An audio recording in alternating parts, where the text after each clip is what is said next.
नमस्कार मंडळी, तर मी आज बनवणार आहे अगदी लहानांपासून ते मोठ्यांपर्यंत सगळ्यांना आवडणारी पौष्टिक अशी सोलापुरी शेंगा पोळी। सगळ्यात आधी तव्यावरती आपल्याला 1 वाटी शेंगदाणे खमंग असे भाजून घ्यायचे। शेंगदाणे भाजून झाल्यानंतर त्याचे सालं व्यवस्थित काढून घ्यायचे आणि मिक्सरला बारीक वाटून घ्यायचे। त्यामध्ये आपल्याला अर्धा वाटी गूळ आणि वेलची टाकून त्याचं सारण तयार करून घ्यायचे। त्यानंतर मी इथे कणिक 15 मिनिटं भिजवून ठेवलं होतं, कारण ह्याच्यामुळे पोळ्या सॉफ्ट होतात।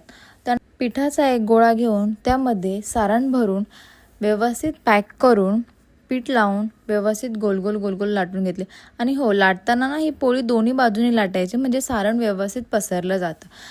अगदी हलक्या हाताने गोल गोल करून पोळी व्यवस्थित लाटून घ्यायची। पोळीचे वैशिष्ट्य म्हणजे ह्या पोळीमध्ये भरपूर प्रमाणात शेंगदाणे असतात आणि शेंगदाण्यामधून आपल्याला भरपूर प्रमाणात प्रोटीन्स मिळतात आणि गव्हाच्या पिठामधून आपल्याला लोह मिळतं। त्यामुळे ही पोळी खायला पण पौष्टिक आहे आणि तुम्ही ही पोळी 2-3 दिवस साठवून सुद्धा ठेवू शकतात, म्हणजे आपण 2-3 दिवसानंतर सुद्धा खाऊ शकतो। त्यानंतर तवा तापवून तव्यावरती तूप टाकून मस्त तुपावरती खमंग अशी भाजून घेतले। व्हिडिओ आवडला असेल तर लाईक आणि फॉलो करा।